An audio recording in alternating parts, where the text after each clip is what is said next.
మీ business ఏదైనా మీ ఊర్లో promotion చేయాలంటే అది సుమన్ టీవీతోనే సాధ్యం. ఇప్పుడే సంప్రదించండి. నా పేరు వింతా గోపిరెడ్డి. వృత్తి ద్వారా నేను ఒక ఉపాధ్యాయుడిని. ప్రస్తుతం రిటైర్ అయి ఉన్నాను. రిటైర్డ్ ఉద్యోగస్తుల అసోసియేషన్కి ప్రస్తుతం అధ్యక్షుడిగా నేను పనిచేస్తూ ఉన్నాను.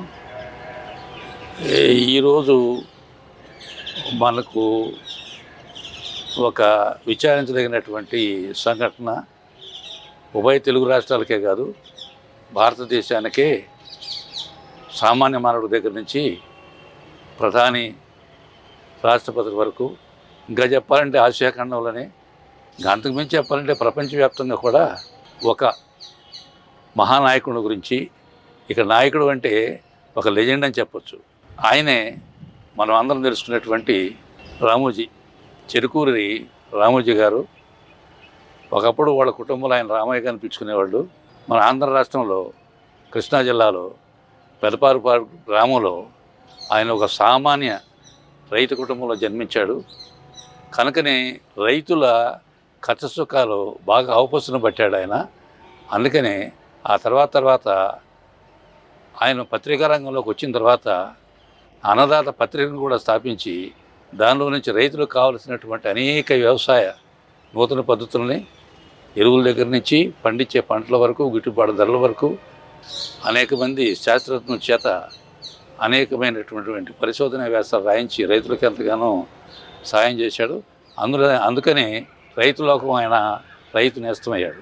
ఆ తర్వాత అంచెలంచెలుగా ఎదిగినటువంటి రామోజీ గారు 1974లో ఈనాడు పత్రికని స్థాపించి, ఆ ఈనాడు పత్రిక ద్వారా మీ అందరూ తెలుసు, ఈనాడు పత్రిక లేనటువంటి ఇల్లు కానీ గ్రామం కానీ ఉభయ రాష్ట్రాల్లో లేదంటే అది అతిశయోక్తి కాదు.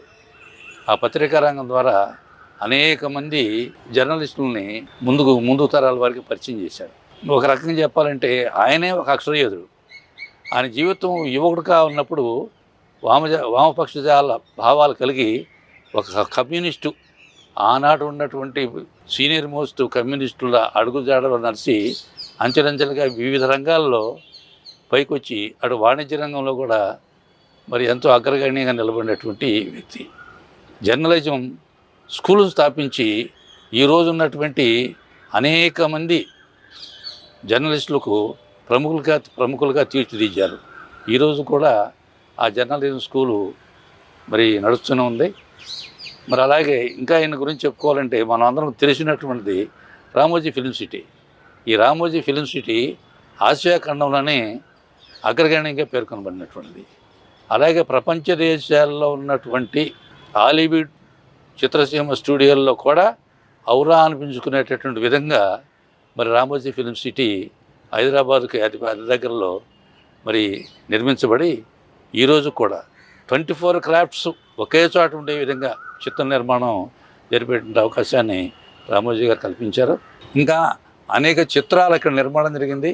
ముఖ్యంగా చెప్పాలంటే ఆయన ఒక చిత్ర నిర్మాతగా మారి మనకు తెలిసినటువంటి ప్రతిఘటన, అట్లాగే మౌన పోరాటం అనే స్త్రీ సమస్యల మీద ఇలాగ అనేక చిత్రాలు నిర్మించి మరి అవార్డులు కూడా పొందినటువంటి వ్యక్తి. ఇక అవార్డులు అని చెప్పాలంటే ఒకటే మాట ఆయన గురించి, మరి భారతదేశంలో పేరు పొందినటువంటి పద్మవిభూషణ అవార్డుని ఆనాడు రాష్ట్రపతి చేతుల మీదుగా తీసుకున్నాడు. ఆ విధంగా మన భారతదేశం ఆయన శ్రమను గుర్తించి ఒక రంగం కాదండి, అనేక రంగాలు. మరి మహాకవి జాషువా అన్నట్లు రాజులు వాళ్ళ చరిత్రలు అనేక శిలాఫలకాల మీద నిర్మించబడి ఉంటాయి. కానీ సాహితీవేత్తలు, సుకవుల చరిత్రలు ప్రజల నాలుకల మీద శాశ్వతంగా లిఖించబడతాయి అన్నారు. అది మాత్రం వాస్తవం. మరి ఈనాడు మనకు భూమి నుండి ఒక తార గగనానికి వెలిసింది. మరి భూమి కోల్పోయినప్పుడు కూడా ఆకాశంలో ఒక ధృవతారలాగా సాహితీ లోకంలో ఆయన ఎప్పుడు చిరస్మరణీయంగా ఉంటాడు. అందుకే ఆయన చిరంజీవి అని నేను కన్నీటి పీల్కోవడం ద్వారా నా సంతాపాన్ని తెలియజేస్తున్నాను. నా పేరు గోవర్ధనరావు, న్యాయవాది. ఈరోజు రామోజీరావు గారి మరణం అనేది పత్రికా రంగానికి అదొక లోటుగానే భావిస్తున్నాను. పత్రికా రంగం అంతా కూడా ఒక నిస్త్రాణంగా, లేకపోతే వాళ్ళు చేసిందే వేదంగా ఉన్న రోజుల్లో పత్రికా రంగంలో మంచి కదలిక తీసుకొచ్చారు.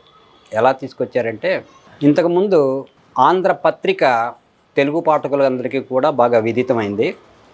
ఆ ఆంధ్రపత్రిక మద్రాసు నుంచి వస్తుండేది. ఆ తర్వాత నెమ్మదిగా చిన్న సెంటర్లోకి వచ్చింది. దాంట్లో ఒక వార్త రావటము, ఒక చిన్న ఊరు మంగళగిరి లాంటి ఊరు గురించి వార్త రావటం అంటే అదో పెద్ద గొప్ప విషయంగా ఉండేది.